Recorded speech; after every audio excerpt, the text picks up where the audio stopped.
Miracles and Me, Chapter 5.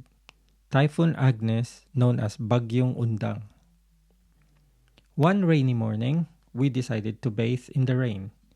It was very early, around 6 or 7 a.m. All of us decided to go at the back of our house and have a shower whilst it's raining. We got this old hand water pump at the back of our house, and because the rain was not that strong, we decided to use it. We were singing, playing, and laughing that we didn't realize how long we were in the rain. My brother went back inside our house to get something, and that's when he saw that our house is full of water. It's already up to his knee.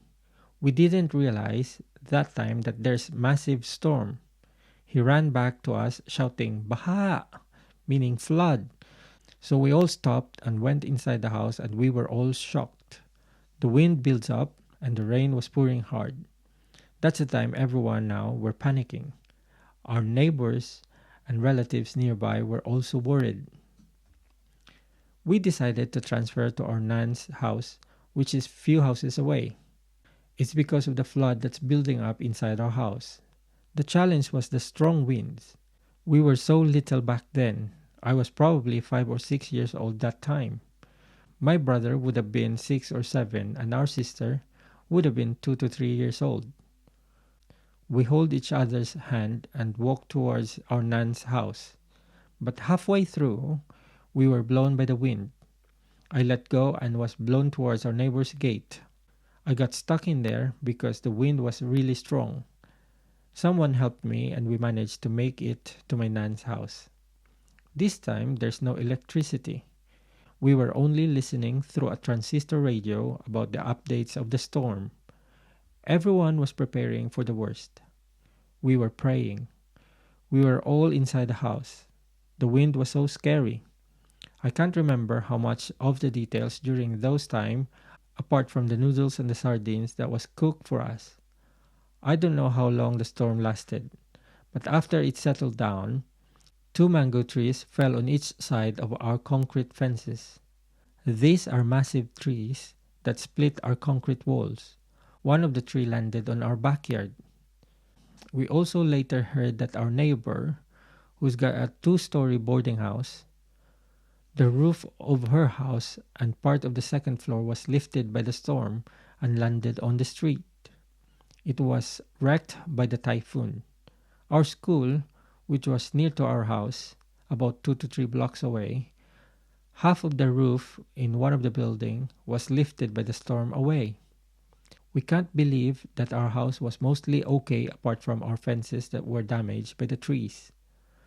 Lots of people had bad accidents from flying objects, debris of the roof, and antennas. The whole family were safe. The good thing after the storm was we became close to our neighbors. The damaged fences allowed us to see and play with other children that lives next to our house. We became really good friends with them. They invite us to go to their house and play there, and even after the fences were fixed, we still became friends. They go to a different school, but each time we see each other or school events and competitions, we remain good friends up to this day. Another interesting thing that happened after the storm was the antennas that got broken. This led to the invention or innovation of suplot, an improvised blowgun darts. We cut these aluminum antennas and design it into a shape like gun or rifle attached to a block of wood. Then our darts are sewing needles that was tied into a cigarette butt.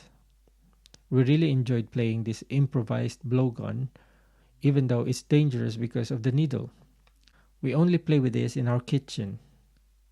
We hung a guava that was tied on a thread in front of our kitchen door.